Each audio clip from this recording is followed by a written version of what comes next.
अस्सलाम वालेकुम। This is doctor Hira from Shafi medical and rehabilitation complex. I hope आप लोग सब लोग खैरियत से होंगे, बहुत खुश होंगे अपनी लाइफ में और in terms of your health and wellness. आज का लाइव सेशन बहुत इंपॉर्टेंट है क्योंकि और काफ़ी मुनफरिद भी है क्योंकि ये ऐसा लाइव सेशन है जिसमें आपको बताया जाएगा कि किस तरह आप एक फिजियोथेरेपिस्ट या ऑर्थोपेडिक डॉक्टर के पास जाने से बच सकते हैं और आपको सारी ज़िंदगी किसी भी हड्डियों के जोड़ों के मालिश की ज़रूरत नहीं पड़ेगी और आप सारी ज़िंदगी एक अच्छी स्टेट में रहेंगे। आपके कभी पट्ठों में दर्द नहीं होगा, आपको कभी कमज़ोरी नहीं महसूस होगी, कभी आपको कोई इस तरह की परेशानी का सामना नहीं करना पड़ेगा। या तो हम स्टार्ट करते हैं, ठीक है। कुछ इंस्ट्रक्शंस हैं इसमें जो मैंने लिखी हैं, जो आप अपने डेली के कामों में इसके ऊपर अमल करके और आप अपनी जो हेल्थ है, जो बेसिक जो आपके मसल्स हैं और आपके जो जोड़ हैं, उनको आप बेहतर हालत में रख सकते हैं ताकि आपको कभी भी इस तरह की किसी चीज़ की ज़रूरत ना पड़े, ठीक है। चलिए लेट्स गेट स्टार्टेड। पहला मेरी इंस्ट्रक्शन ये है आपके पास कि आपको कि आप डेली एक्सरसाइज ज़रूर करें। Exercise for just 10 minutes. आप सुबह करें, दोपहर में, शाम में, किसी भी टाइम एक चूज़ कर लें और उसको आपने रेगुलरली जो है वो उसको फॉलो करना है। एक्सरसाइज के लिए मैंने एक ऐप का लिंक जो है वो डिस्क्रिप्शन में डाला हुआ है, तो काइंडली आप लोग उसको ज़रूर क्लिक करें और उस ऐप को डाउनलोड करें। ये ऐप सिर्फ भी ख़वातीन वाली मैंने इसके अंदर की है, इसी तरह की ऐप आदमियों के लिए भी है, मतलब जेंट्स भी उस ऐप के अंदर जो एक्सरसाइज है उसको फॉलो कर सकते हैं।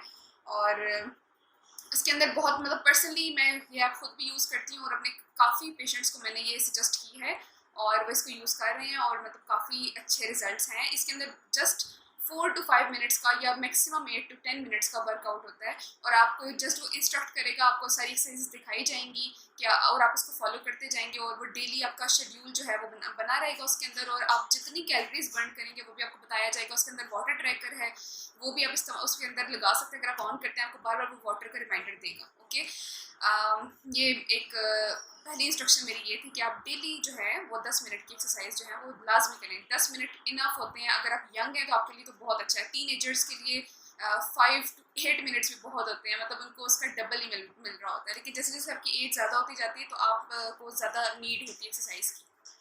इसमें आप वॉक करें और सिर्फ वॉक, और एक्चुअली वॉक और जॉगिंग सिर्फ काफ़ी नहीं होती, थोड़े से ये होता है कि हमें कुछ मसल्स की स्ट्रेंथनिंग जो है वो बहुत ज़रूरी होता है। इसमें हमारे ये बैक के मसल्स होते हैं और टांगों के मसल्स जो हमें दिन भर खड़ा रखते हैं, हमें बिठाए रखते हैं एक अच्छी पोजीशन में, तो इन मसल्स को स्ट्रेंथन करना बहुत ज़रूरी है ताकि आप के पोस्चरल प्रॉब्लम्स ना हो। आपको कमर का जैसे शाटिका का मसला होता है, कई लोगों को डिस्क के इश्यूज होने शुरू हो जाते हैं एज के साथ साथ, तो ये सब चीज़ें जो है आप उससे छुटकारा हासिल कर सकते हैं, ठीक है। और आपको इंशाल्लाह कभी ज़िंदगी में होंगी नहीं अगर आप अभी से ये चीज़ें करना शुरू कर दें। दूसरी इंस्ट्रक्शन मेरी ये है कि कभी भी बहुत टाइम के लिए किसी भी जगह पे बैठे रहना या खड़े रहना या एक ही पोस्चर में रहना जो है वो अवॉइड करें कम्प्लीटली। मतलब अगर आप बैठे हुए हैं तो आप 4-4 घंटे बैठे हुए हैं एक ही पोजीशन में, तो इस चीज़ को कम्प्लीटली अवॉइड करें। क्यों मैं कह रही हूँ, क्योंकि जब आप एक ही पोजीशन में रहते हैं ना, जैसे अगर आप बैठे हुए और वीडियो गेम खेल रहे हैं या फ़ोन यूज़ कर रहे हैं, तो उसके अंदर मोस्ट लाइकली ये होता है कि आप एक गलत पोस्चर में बैठे हुए होते हैं। मतलब you are like using your phone इस तरीके से कि ठीक है आप इस तरह से कर रहे हैं फ़ोन को यूज़, और उसके अंदर आपको मतलब एक लंबे टाइम तक जब आप करते हैं तो आपको नहीं होश रहता कि आपकी गर्दन किस पोजीशन में जा रही है। कभी लोगों की गर्दन बाकायदा मतलब मैंने देखा है कि ऐसे हो चुकी है, मतलब बिल्कुल एक फॉरवर्ड हेड पोस्चर उनका बन चुका है।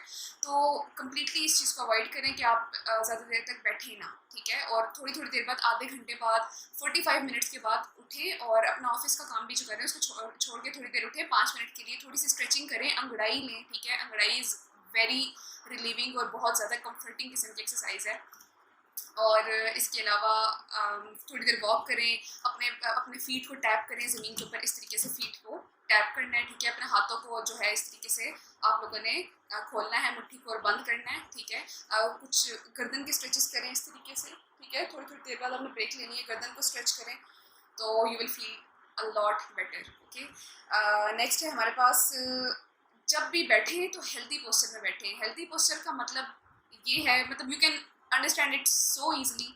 आप लोग इसके मतलब आप लोगों के लिए ज़्यादा मुश्किल नहीं होंगी ये सारी टर्म्स, क्योंकि हेल्दी पोस्चर का मतलब ये है कि आपकी जो रीढ़ की हड्डी है ना उसकी एक अलाइनमेंट है। रीढ़ की हड्डी के अंदर जैसे गर्दन जो है वो इस तरीके से कर्व है, ठीक है, फिर आगे हमारी कमर आती है जिसका कर्व इस तरीके से है, और फिर एक लोअर बैक जो होती है उसकी भी कर्व मेंटेन हुई है। मतलब ये बिल्कुल नेचुरल चीज़ है, कुदरती तौर पर आप इसे ऑब्जर्व कर सकते हैं, ठीक है। जैसे किसी आदमी का कुब निकला हुआ होता है तो हमें पता चल जाता है कि इसका कुब निकला हुआ, मतलब दिस इज समथिंग जो नेचुरल नहीं है। तो अपनी जो आपकी रीढ़ की हड्डी है उसकी नेचुरल कर्व्स को ज़रूर अलाइन किया करें। और अगर आप चेयर पे बैठे हुए और आपको टेक लगानी है तो आप लोगों को चेयर के जो आपकी लोअर बैक वाली साइड है इस जगह पे यहाँ पे कुशन रख लेना चाहिए, ठीक है। कुशन या पिलो रखें, और ताकि आपकी लोअर बैक जो है वो अपनी जो नेचुरल अलाइनमेंट है उसके अंदर ही रहे, ठीक है।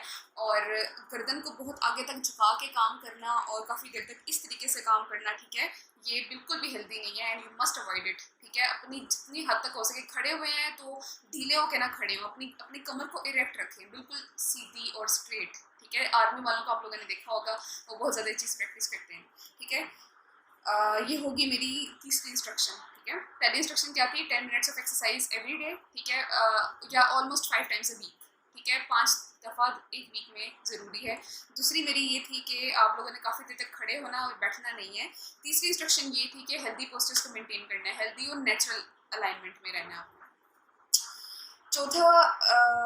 चौथी जो हिदायत है वो ये है कि पिलो जो है वो अपना जो आपने तकिया जिसके ऊपर आप सर रख के सोते हैं उसको काइंडली वाइजली चूज़ करें। मतलब आप बहुत अपने थोड़े से कंफर्ट के लिए आप बहुत ऊंचा पिलो नहीं रख सकते अपने सर के नीचे, उसको काइंडली देखें कि मेरे बिल्कुल सर के साथ अलाइंड है ये। अगर आप करवट लेते हैं तो कहीं आपका सर इस तरीके से तो नहीं हो जाता लेटते हुए, या अगर आपने नीचे नीचे पिलो रखा हुआ अपने सर के तो आपका सर ऐसे पोजीशन में ना हो, ठीक है, मतलब एक नेचुरल ही पोजीशन में रहे। तो पिलो काइंडली ध्यान से चूज़ किया करें और ऐसा पिलो चूज़ करें जो आपके, जब आप सुबह उठते हैं तो आपको पता चल जाता है कि आज जो है पिलो मैंने सही नहीं रखा था, तो कहीं ना कहीं दर्द निकल आता है।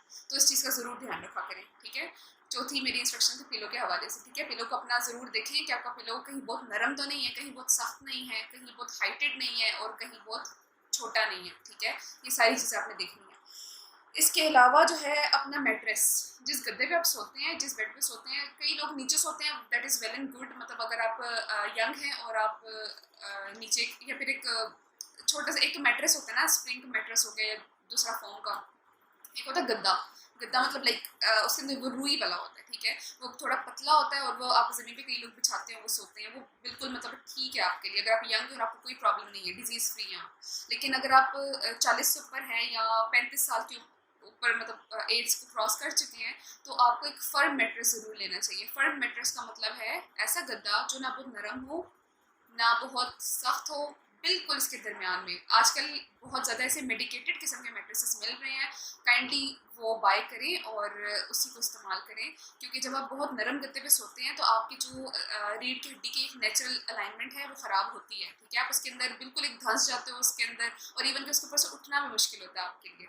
तो काइंडली इस चीज़ को ज़रूर देखें कि आपका मैट्रेस जो है वो क्या ठीक है या नहीं, क्योंकि मुस्तकबिल करीब में या मुस्तकबिल बईद में आपको इस तरह के प्रॉब्लम्स आएंगे, आपको कमर जो है उसका मतलब सत्यानाश हो चुका होगा।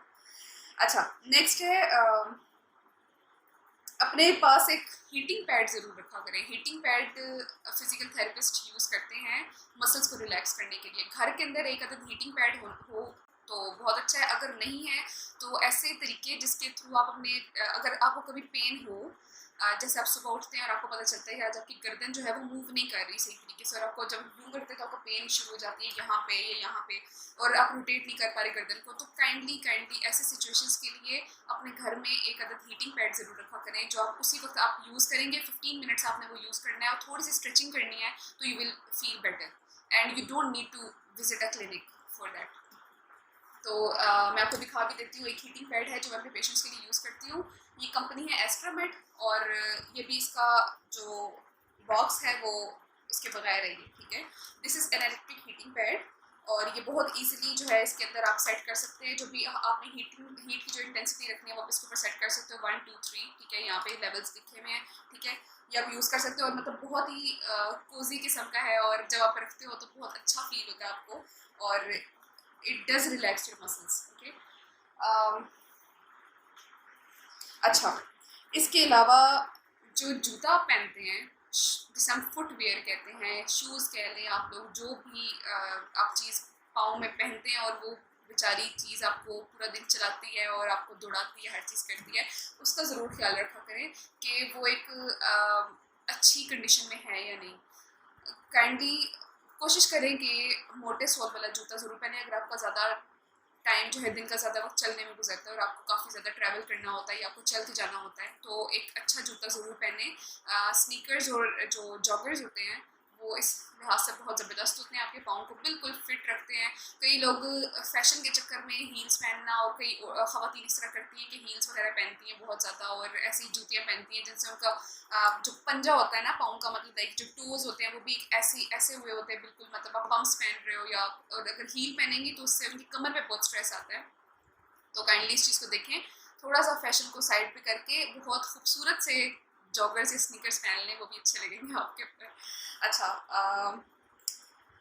नेक्स्ट हमारे पास ये है कि अच्छा कुछ जनरल इंस्ट्रक्शंस हैं, वो आपकी डेली लाइफ, आपको ऑर्थोपेडिक या किसी भी डॉक्टर के पास कभी नहीं जाना पड़ेगा, ऑर्थोपेडिक या फिजियो या कोई भी, स्ट्रेस फ्री ज़रूर रहें। ठीक है, स्ट्रेस फ्री का मतलब है अपने जहन को इजाफी परेशानियों और जो भी आप स्ट्रेस लेते हैं डेली लाइफ के, जो भी प्रॉब्लम्स हैं, आपकी फैमिली के प्रॉब्लम्स हैं, आपके पर्सनल प्रॉब्लम्स हैं, कुछ चीज़ें आपके मेमोरीज होंगी आपकी बहुत ज़्यादा पास्ट की या एनीथिंग, क्योंकि आजकल हर कोई जो है वो एक टेंशन में है।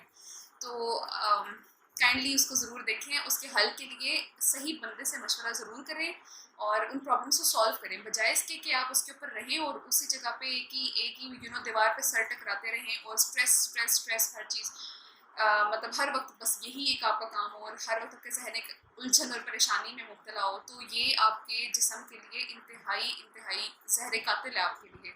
और इस दुनिया में आई थिंक ये जो स्ट्रेस है, स्ट्रेस से हर तरह की बीमारी आपको हो सकती है। कई ऑटो इम्यून प्रॉब्लम्स होती हैं। ऑटो इम्यून प्रॉब्लम्स का मतलब है आपका जिस्म ही आपका दुश्मन बन जाता है उसमें।